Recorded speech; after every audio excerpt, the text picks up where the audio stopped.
Olá, pessoal. Bem-vindos à aula de classificação, parte 1. Hoje vamos explorar os principais conceitos, fundamentos e algoritmos usados para a classificação na mineração de dados. Essa é uma das etapas mais importantes do processo de análise preditiva.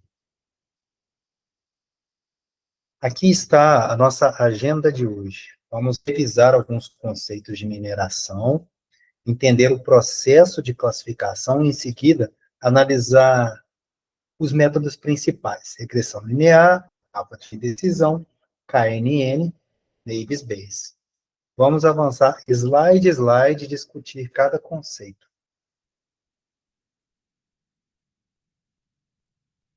Antes de falar de classificação, é importante lembrar que a mineração de dados utiliza vários algoritmos diferentes, cada um com foco em uma tarefa específica. Aqui nós vamos ter um panorama geral.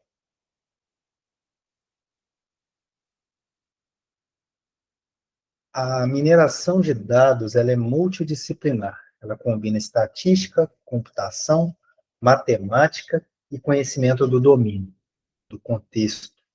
Isso significa que, para bons resultados, precisamos entender tanto os dados quanto o conceito do negócio.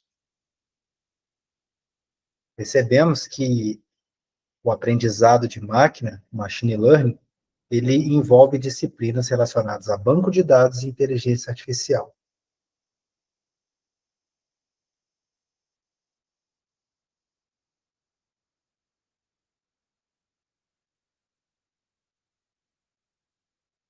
Agora entramos na classificação em si. No aprendizado de máquina, a classificação envolve treinar um algoritmo a partir de dados já rotulados para que ele possa prever a categoria de novas observações.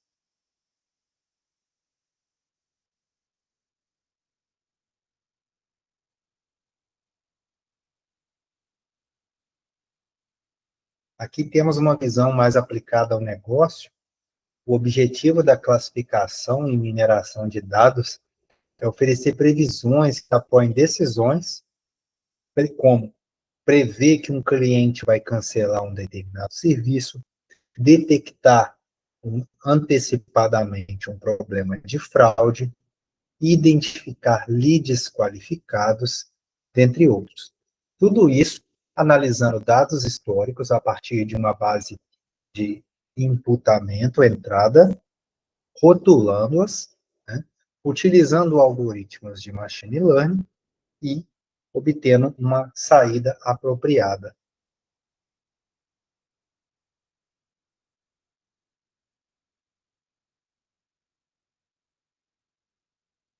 Vamos falar um pouco da distinção entre classificação e regressão.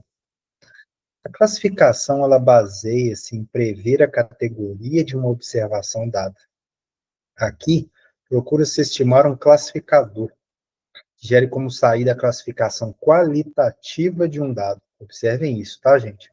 Qualitativa de um dado não observado com base em dados de entrada, que abrangem observações com classificações já definidas. Exemplo, um classificador que utilize dados não observados de um paciente e o classifique como doente ou não doente. Já na regressão, de forma similar à classificação, ela utiliza dados de entrada, preditores, já observados para prever uma resposta. A grande diferença aqui é que, nesse caso, procura-se estimar um valor numérico e não uma classificação de uma observação. Exemplo, estimar um modelo que utilize a idade e os anos de escolaridade de um indivíduo, não observado anteriormente, para tentar prever o seu salário. Utiliza-se como base nesse modelo idades, anos de escolaridades e salário de diversos indivíduos já observados anteriormente.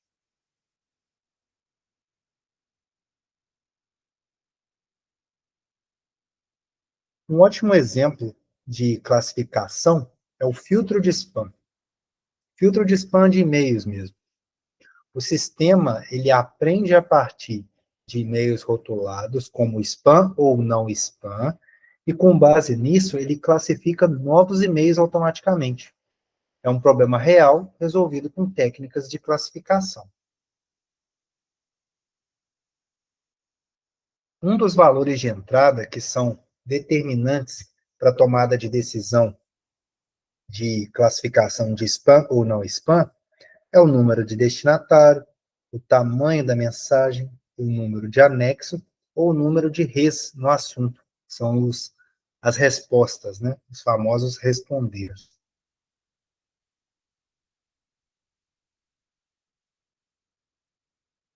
Aqui nós temos um quadro com vários dados imputados e, no fim, uma classificação categorizando o que provavelmente seria considerado um spam ou não, onde o ok é o não spam e o spam, obviamente, é um e-mail com, com provavelmente atitudes ilícitas ou fins de propaganda ou comércio, tá? Indesejáveis na maioria das vezes.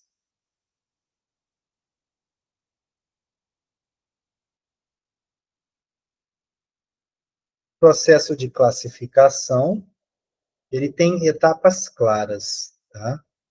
Nós começamos com os dados rotulados, o treinamento do modelo, a posterior avaliação e a classificação de novos dados no futuro. Esse pipeline é seguido por todos os algoritmos que nós vamos ver a partir de agora.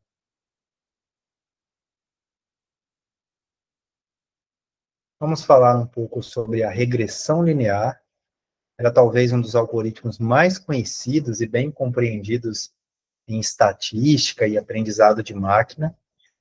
É denominada dessa forma por ser uma reta traçada a partir de uma relação em um diagrama de dispersão. Essa reta resume uma relação entre os dados de duas variáveis e também pode ser utilizada para realizar previsões. A sua origem vem de uma correlação linear, que é a verificação da existência de um relacionamento entre duas variáveis, ou seja, dados x e y, quanto que x explica y. Para isso, a regressão linear utiliza os pontos de dados para encontrar a melhor linha de ajuste para modelar essa relação. O resultado da regressão linear é sempre um número. É utilizado adequadamente quando a base de dados apresenta algum tipo de tendência de crescimento ou decréscimo constante. Um exemplo de regressão linear é a relação de preço versus oferta, onde a quantidade de produtos ofertados aumenta na medida em que o preço se eleva.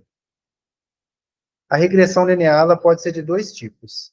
A linear simples, onde é utilizada apenas uma variável independente, e a linear múltipla, onde múltiplas variáveis independentes são definidas. Essa última é utilizada em praticamente 100% dos casos em relação à regressão linear simples, pois um modelo útil de data science segue lógicas multivariadas.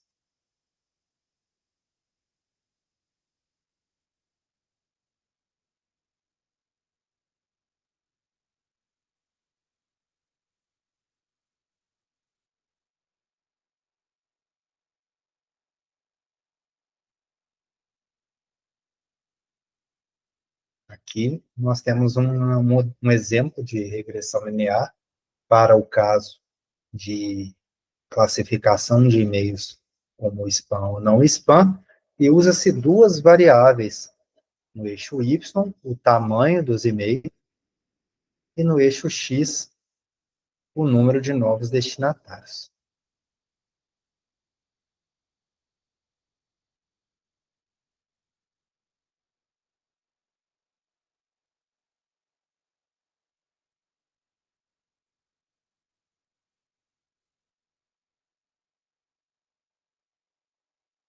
Nesse slide, nós vamos ver exemplos ou placeholders relacionados à situação onde a regressão linear tenta separar os dados.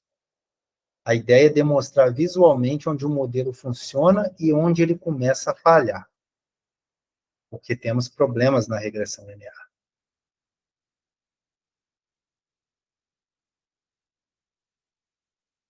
Aqui nós temos o principal problema. Quando os dados não são linearmente separáveis, uma reta não resolve. Nesses casos, a regressão linear falha e precisamos de algoritmos um pouco mais sofisticados.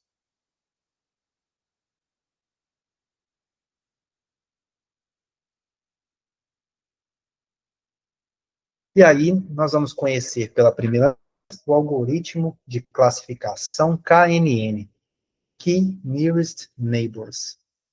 O KNN ele classifica com base nos vizinhos mais próximos e ele assume que itens semelhantes a este estão próximos uns aos outros. A quantidade de vizinhos é usada e usados é definido por K.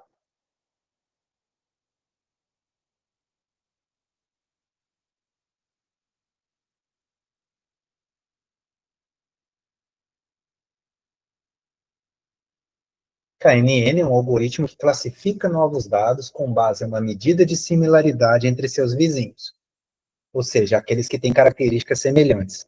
Ele pressupõe que itens semelhantes estão próximos uns dos outros. Então, tenta encaixar o dado em questão nos conjuntos de seus vizinhos. O que muda aqui é o valor de K, primeira letra da sigla, que vai ser a distância entre o dado e os seus vizinhos. Quanto menor a distância, mais a chance de serem mais semelhantes.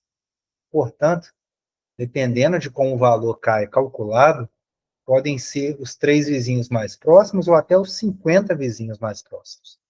Por exemplo, gente, se eu tenho uma laranja e quero saber se ela é uma fruta ou um legume, o algoritmo vai checar que os 50 itens ao redor da laranja são 30 maçãs e 20 cenouras. E aí ele vai definir a laranja como uma fruta, pois a maioria dos vizinhos mais próximos são frutas também. Mas, veja bem, se o algoritmo considerar somente os 5 vizinhos mais próximos, e os 5 vizinhos forem 4 cenouras e uma maçã, ele vai classificar a laranja não como uma fruta, mas como um legume. Vamos falar do algoritmo de classificação e indução de árvores de decisão. Existem diversos algoritmos conhecidos que fazem a implementação de uma árvore de decisão.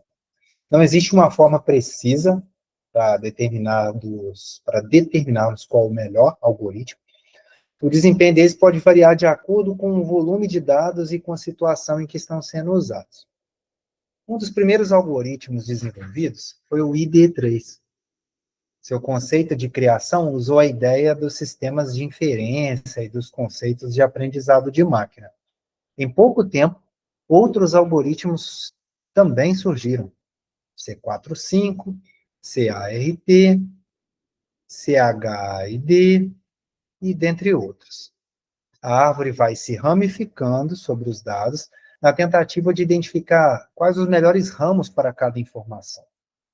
Essas tentativas geram uma regra, ou melhor, um conjunto de regras, que, quando aplicado ao nó, gera a classificação.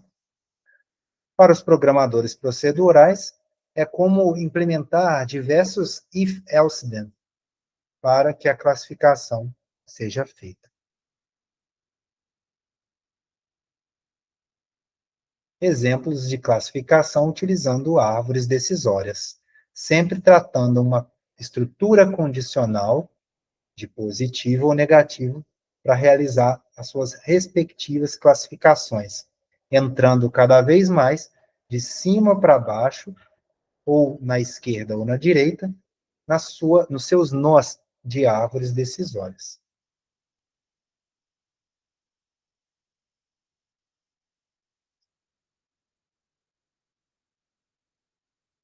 Temos 2 problemas encontrados na utilização de árvores de decisão.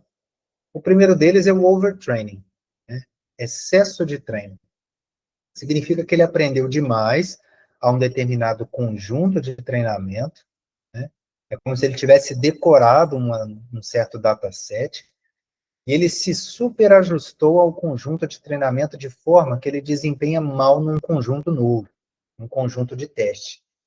É como se o dataset tivesse viciado o treinamento. Um outro problema é o underfitting.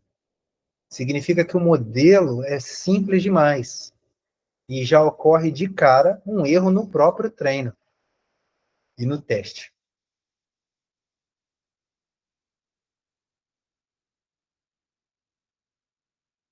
O novo algoritmo de classificação é o Naive Bayes. Ele toma como premissa a suposição de independência entre as variáveis do problema.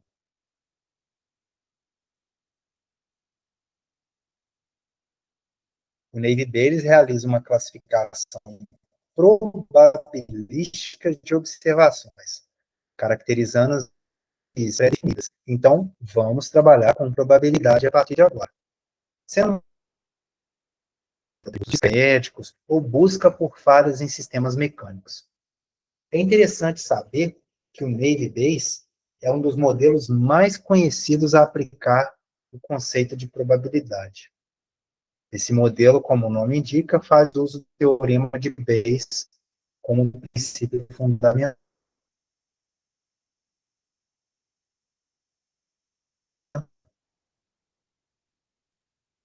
Por exemplo, o problema prévia de qualquer paciente ter meningite é 1 em 50 mil. A probabilidade prévia de qualquer paciente ter toxicólogo é 1 em 20.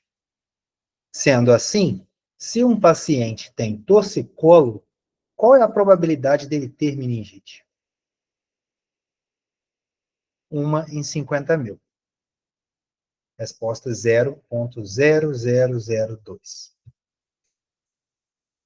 Aqui nós temos um outro estudo de caso, uma análise de situações climáticas para se jogar tênis. Nós temos a classificação final dividida em sim e não, e baseado nos dados de entrada, nós vamos chegar na resposta de se é um dia adequado para se jogar tênis ou não, baseado em situações de clima, temperatura, umidade, dentre outros.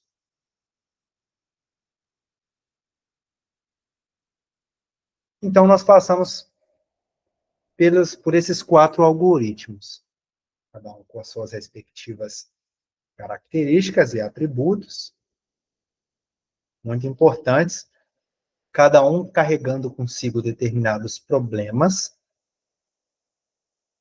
e, obviamente, cada um deles é usado e é melhor aproveitado dependendo do tipo de contexto. Aqui nós temos as principais referências para estudo do tema. Sugiro pesquisarem e consultarem esses 3 links. E por hoje é só. Muito obrigado a todos.